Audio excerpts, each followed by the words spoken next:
हमारा देश हादसों का देश बन चुका है। एक हादसा मौत का तांडव रचता है और सत्ता दूसरे की तैयारी शुरू कर देती है।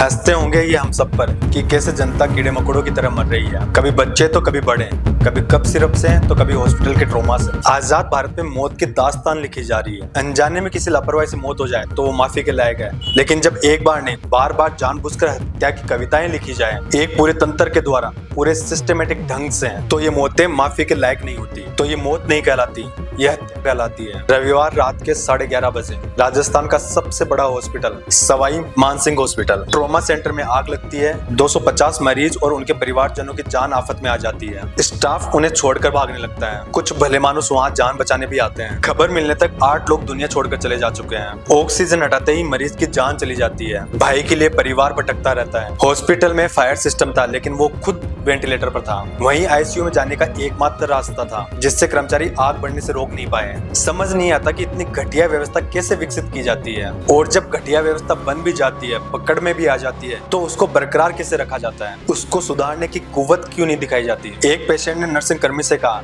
कि स्टोर के केबिन में आग की चिंगारी दिख रही है, तो उन्होंने कहा कि ये तो रोज का काम है। हमारे सिस्टम के कान इतने बहरे हो चुके हैं कि देश के 140 करोड़ लोग भी मर जाएं तो भी ये सिस्टम नहीं सुधरेगा। कैसे इतनी लापरवाही की जा सकती है।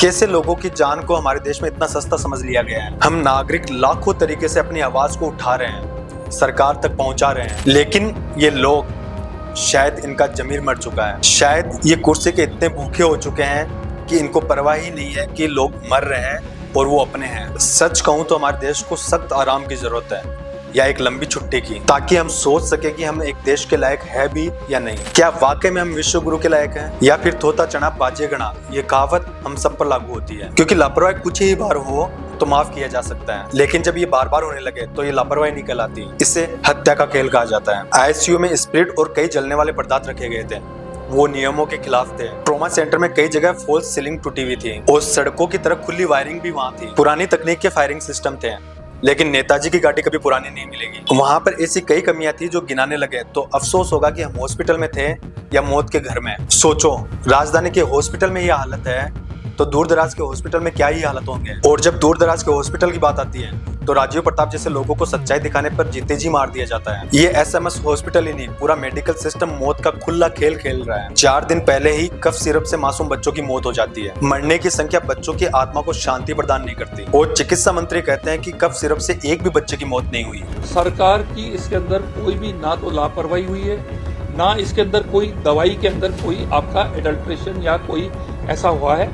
महानुभाव बदले में ये कहते हैं कि मरने वाले बच्चे को मां ने घर पर दवाई दी, जिसकी वजह से उसकी मौत हुई। उल्टा चोर कोतवाल को डांटे, बुद्धि बेच खाई है इन्होंने शायद। डॉक्टर्स को क्लीन चिट मिल जाती है, लेकिन इस बात की जांच नहीं की जाती कि डॉक्टर्स मेडिसिन कंपनियों के साथ मिलकर चंद रुपयों के कमीशन के लिए लाखों बच्चों की जान दांव पर लगा देते हैं। दवाई सप्लाई करने वाली कंपनी केसेंस फार्मा का 6 महीने पहले एक सिरप का सैंपल फेल हो जाता है। इसे 1 साल के लिए ब्लैकलिस्ट कर दिया जाता है, लेकिन बीच रास्ते में चुपचाप इसे फिर से बहाल कर दिया जाता है। जबकि 2021 से 23 के बीच में कफ सिरप, एंटीकोल्ड, एंजाइटी और रिलीफ कफ जैसी दवाइयों के 40 सैंपल फेल हो जाते हैं। पहले उसे 19 महीनों के लिए बैन किया जाता है। इसके बाद जहाँ इसको ब्लैकलिस्ट किया जाना चाहिए था, वहाँ इसकी दवाइयों को फिर से मार्केट में मौत का तांडव रचने के लिए उतार दिया जाता है। पूरे देश में कई दवाइयां तय मानकों के अनुसार नहीं बन रही है, तो हमारा स्वास्थ्य विभाग क्या कर रहे हैं। वो किन लोगों के साथ मिलकर क्या साजिश करना चाह रहा है। क्या उसे दिखाई नहीं देता कि हमारे देश में बन रही दवाइयों से बच्चों की मौत, बड़ों की मौत, सबकी मौत हो रही है। रातों रात अपराधियों को बचाने के लिए नए कानून बना दिए जाते हैं। दवाई कंपनियों के लिए नियम बदल दिए जाते हैं। सोल्ट 0 हो तो भी दवाई नकली नहीं मानी जाएगी। इस तरह के नियम निकाले जाते हैं कि जनता इनको भ्रष्ट भी नहीं कह सकती। आज मौत हुई, कल नियम बदले, पूरा सिस्टम निर्दोष, और जनता अपनी बलि देने के लिए फिर से तैयार। अब जनता के टैक्स का मजाक देखना। इन सभी दवाइयों को लेकर विधानसभा और लोकसभा में अलग अलग जानकारियां दी जाती है। विधानसभा में बताया जाता है कि जनवरी 2022 से लेकर दिसंबर 2024 तक 36 सैंपल नकली थे, तो लोकसभा में ड्रग विभाग ने इसी टाइम पीरियड के लिए 55 सैंपल नकली बता। डेटा को लेकर भी एक गजब का मजाक चल रहा है। कहीं कोई जवाबदेही नहीं, कहीं कोई जिम्मेदारी नहीं। आज विश्व गुरु देश में धड़ल्ले से बेईमानी को बेचा जा रहा है और सरकारें खुला साथ दे रही हैं। शायद हमारे देश में टैक्स जनता को मारने के लिए लिया जाता है। हर दिन अखबार इन्हीं खबरों से भरकर आता है, तो मन में एक ही सवाल आता है कि जिंदा रहने के लिए दवाई लें या मरने के लिए। कई दवाइयों में सोल्ट नहीं, लेकिन फिर भी उन पर कार्रवाई नहीं की जाती। लेकिन नियम बदल दिए जाते हैं कि सोल्ट नहीं होगा तो भी दवाई नकली नहीं हो। कैसा भ्रष्ट देश हमने बना लिया है। कितने हॉस्पिटल की ऐसी घटना सुनाओ कि आपको लगे कि हमारे सरकारी हॉस्पिटल शमशान घाट बन चुके हैं। कभी यहाँ छत गिरती है तो कभी आग लगती है, तो कभी ऑक्सीजन सिलेंडर नहीं होते हैं, तो कभी यहाँ कोई मशीन काम नहीं करती।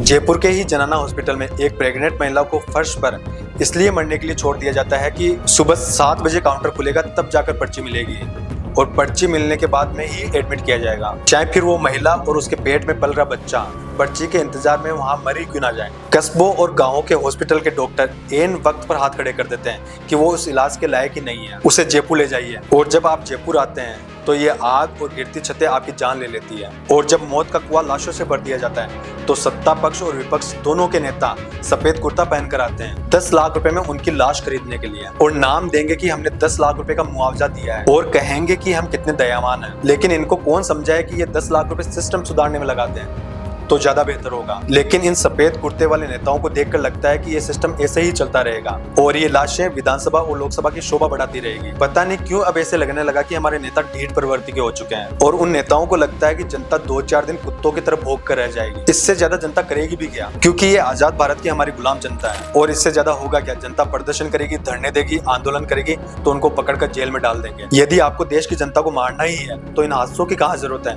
एक बार में मार दीजिए ना। क्यों कोई एसएमएस हॉस्पिटल बनाना और आग लगानी। आज किसी ने एक बहुत प्यारी बात बोली, जनता नहीं सुधरेगी तो ये नेताजी जीते जी नहीं सुधरेंगे। देश की जनता से आखिर में इतना ही निवेदन है, अपने हक की आवाज उठाते रहें, अपनी मेहनत से दिए गए टैक्स को इस तरह से बर्बाद ना होने दें। इन नेताओं से सवाल पूछे और कहें कि हमें ऐसा सिस्टम नहीं चाहिए। यदि आप हमें अच्छा सिस्टम ना दे सकें तो कम से कम मौत का घर तो ना दें।